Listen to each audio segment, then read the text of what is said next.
بسم اللہ الرحمن الرحیم۔ السلام علیکم خواتین و حضرات، آج ہم استاذ جاوید احمد غامدی کی ایک خاص رائے کا مطالعہ کریں گے جو انہوں نے ایک معاشی مسئلے سے متعلق دی، بالخصوص سود کے مسئلے سے متعلق۔ قرآن مجید میں جگہ جگہ سود لینا جو ہے وہ ممنوع قرار دیا گیا ہے، بلکہ یہ بلا خوف تردید کہا جا سکتا ہے کہ قرآن مجید میں کوئی ایک بھی ایسی آیت نہیں جہاں پہ سود دینے کو ممنوع قرار دیا گیا ہو۔ سود لینا ظاہر ہے کہ ایک غیر اخلاقی چیز ہے، لیکن سود دینے کے بارے میں تو عقل بھی یہ کہتی ہے اور نقل سے بھی یہ معلوم ہوتا ہے، یعنی قرآن مجید سے بھی یہ معلوم ہوتا ہے کہ اس میں تو کسی پہلو سے کوئی ظلم ہوتا ہی نہیں، کوئی زیادتی ہوتی نہیں، کوئی غیر اخلاقی بات نہیں۔ ایک شخص جو سود دے رہا ہے وہ اپنی جیب سے جو اس نے قرض لیا ہے وہ قرض بھی واپس کر رہا ہے اور مزید برآں اس پہ کچھ اماؤنٹ بھی دے رہا ہے۔ تو یہ سوال پیدا ہوتا ہے کہ جو سود دینے کے بارے میں ہمارے یہاں سختی پائی جاتی ہے اور یہ کہا جاتا ہے کہ سود لینا اور دینا دونوں ممنوع ہیں، تو پھر اس کی کیا نوعیت ہے؟ اس کی وجہ یہ ہے کہ قرآن مجید تو صرف سود لینے کو ممنوع قرار دے رہا ہے۔ استاذ جاوید احمد غامدی نے اس بات کو ایکسپلین کیا ہے اور یہ بتایا ہے کہ یہ مسئلہ بنیادی طور پہ قرآن سے پیدا نہیں ہوا، ایک حدیث سے پیدا ہوا ہے اور اس حدیث کو سمجھنے کی ضرورت ہے۔ تو پہلی بات تو خواتین حضرات کی جان لیجئے کہ جہاں تک سود دینے کا تعلق ہے،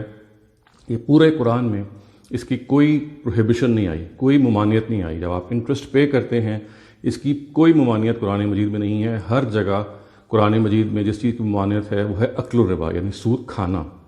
تو سود کھانا یعنی سود لینا یہ تو بالکل سمجھ میں آتا ہے، لیکن سود دینے کے بارے میں قرآن مجید یا اس نے کوئی اس طرح کی ممنوع ہونا بیان نہیں کیا۔ اور یہ بہت ضروری ہے خواتین حضرات کہ اگر ہم کسی حدیث کو اسٹڈی کریں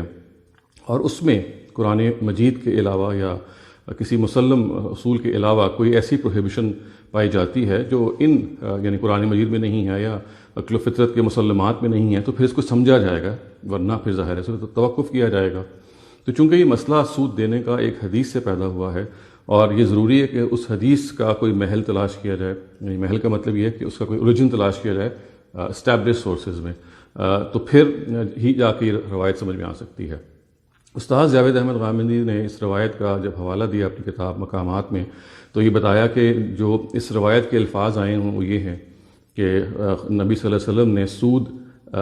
لینے والے، یعنی آکل کا لفظ آ گیا لینے والے، اور موکل کا لفظ آ گیا ہے دینے والے، یعنی اگر ترجمہ اس کا دینے والے کیا جائے تو یہ اس کا ترجمہ بنتا ہے روایت کے لحاظ سے، یعنی حدیث کے لحاظ سے سود لینا اور سود دینا اس میں زیر بحث آ جاتا ہے۔ اگر ترجمہ موکل کا کیا جائے کہ سود دینا، تو پھر ظاہر ہے کہ اس کا محل ہمیں تلاش کرنا پڑے گا، کیونکہ سود دینا جو ہے وہ پورے قرآن مجید میں کہیں موجود نہیں ہے۔ تو اگر روایت ایک ایکسٹرا چیز کو پروہیبٹ کر رہی ہے، ایک مزید برآں چیز پر ممانعت کا نشان ڈال رہی ہے، تو پھر یہ سمجھنا پڑے گا کہ عقل و فطرت میں یا مثال کے طور پہ قرآن اس کی اساس کیا ہے۔ تو خواتین حضرات، قرآن مجید میں اس کی کوئی ایسی اساس ہمیں نہیں ملتی استاذ کے مطابق،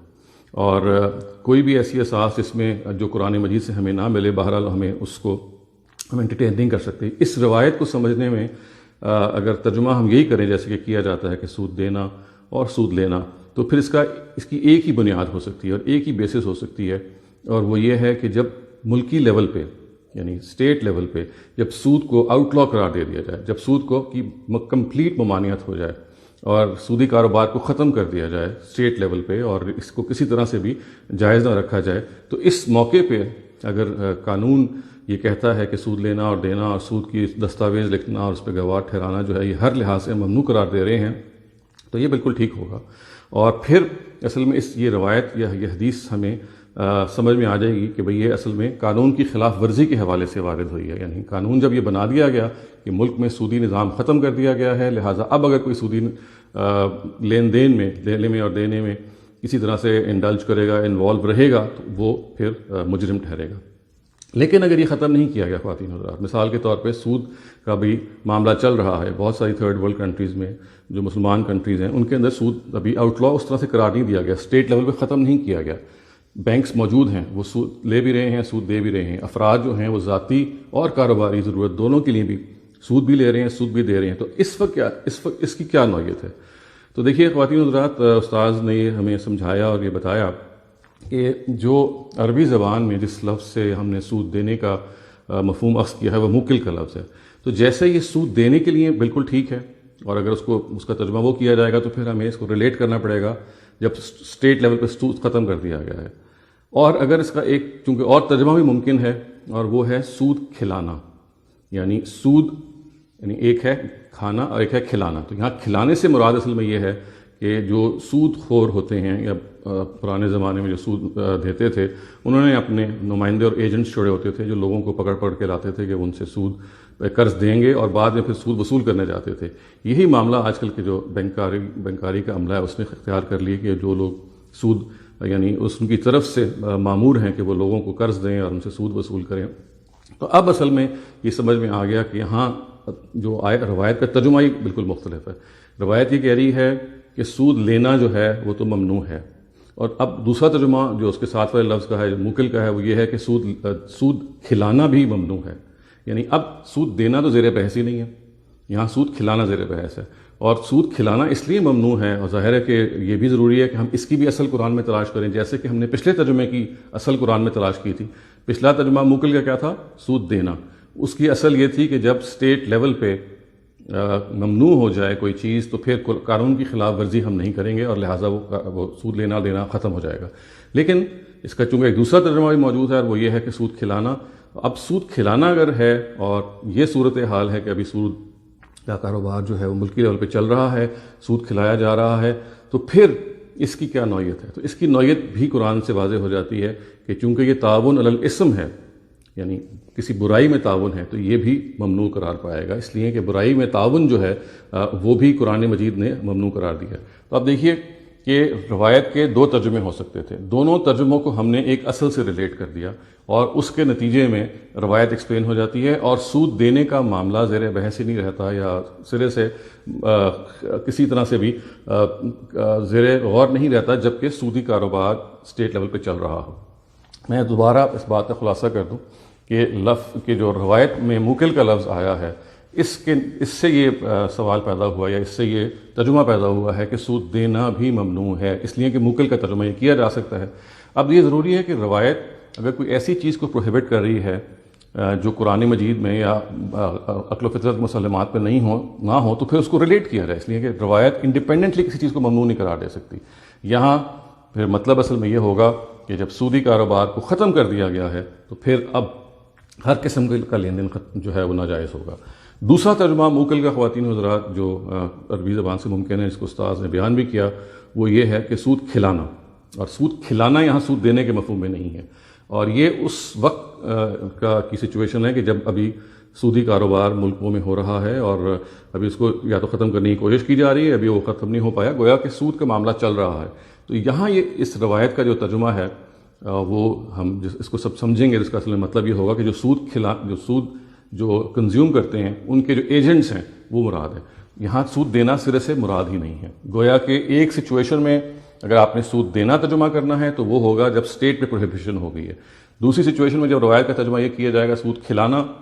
تو وہاں اصل میں سودی ایجنٹس مراد ہوں گے. سود دینا تو زیر بحث ہی نہیں ہے، یعنی سود جو دیا جائے گا اس میں کوئی ممانعت نہیں ہوگی جب سودی کاروبار جو ہے وہ موجود ہوگا. البتہ جب وہ پروہیبٹ ہو جائے گا تو ظاہر ہے کہ پھر روایت کا ہی محل ہوگا. تو خواتین حضرات، یہ وہ ڈسٹنکشن ہے جو استاذ نے کی اور جس کے نتیجے میں اس مسئلے کو حل کیا. اس مسئلے کی تفہیم نہ ہونے کی وجہ سے لوگ عام طور سے یہ الزام لگاتے ہیں، یہ بتاتے ہیں کہ ایک نئی اپج یا ایک نئی چیز پیدا کر دی ہے مذہب میں کہ سود دینے کو جائز قرار دے دیا گیا ہے. یہ میں اس لیے عرض کر رہا ہوں کہ اس کی وضاحت اس لیے ضروری ہے کہ قرآن مجید میں سود دینا کہیں ممنوع نہیں ہے. اگر روایت میں سود دینے کے الفاظ آتے ہیں تو روایت کو سمجھا جائے گا. میں نے عرض کیا کہ اگر سود دینا اس کا ترجمہ کیا جائے گا موکل کے لفظ کا، تو پھر یہ جب اسٹیٹ لیول پہ کاروبار سود کا ختم ہو گیا ہے تو اس سے متعلق ہوگا. اور اگر موکل کا لفظ سود کھلانے کے مفہوم میں لیا جائے گا تو پھر دینا تو زیر بحث ہی نہیں ہے، یعنی یہاں پہ سود تو دیا جائے گا جب آپ قرض لیں گے. یہاں ممانعت پھر الفاظ کی اس چیز سے ہو جائے گی کہ وہ لوگ جو سودی کاروبار کے ایجنٹ ہیں، گویا کہ اس موقع پہ جب یہ روایت ہم انڈرسٹینڈ کریں گے تو یہاں سود دینا زیر بحث ہی نہیں ہے، یہاں پہ سود کھلانا زیر بحث ہے. اور سود کھلانے سے مراد وہ سودی ایجنٹس ہیں جو باقاعدہ طور پہ جو سود کا کاروبار کرتے ہیں، ان کے نمائندوں کے طور پہ اس کو شریک ہوتے ہیں. اس میں ایک سوال یہ بھی پیدا ہو سکتا ہے کہ جو سود اس طرح سے جب ہم دیتے ہیں تو کیا اس میں ہم کوئی تعاون نہیں کر رہے ہوتے؟ جیسے اس کو ہم نے موکل کو کے ترجمے کو ہم نے کیا تعاون الاسم میں، تو کیا سود دینے کے ترجمے کو ہم تعاون نہیں قرار دے سکتے؟ تو دیکھیے اس کو بھی تعاون نہیں قرار دیا جا سکتا۔ اس کی وجہ یہ ہے کہ تعاون تو تب ہوتا ہے کہ جب آپ کسی جو آدمی غلط کام کر رہا ہے اس کے نمائندے بن کے اس کا غلط کام کریں، یا اس کے جو غلط کام کے جو ثمرات ہیں اس میں شریک ہو جائیں۔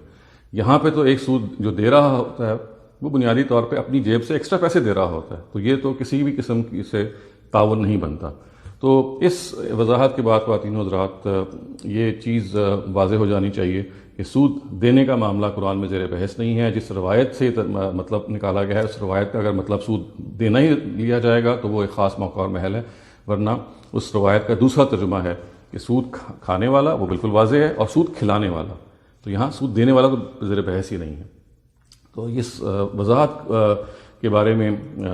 ظاہر ہے کہ اگر ہم اس کو سمجھ لیں گے تو امید ہے کہ ہم اس مسئلے سے باہر نکل آئیں گے۔ اقول قولی ھذا واستغفر اللہ لی ولکم ولسائر المسلمین والمسلمات۔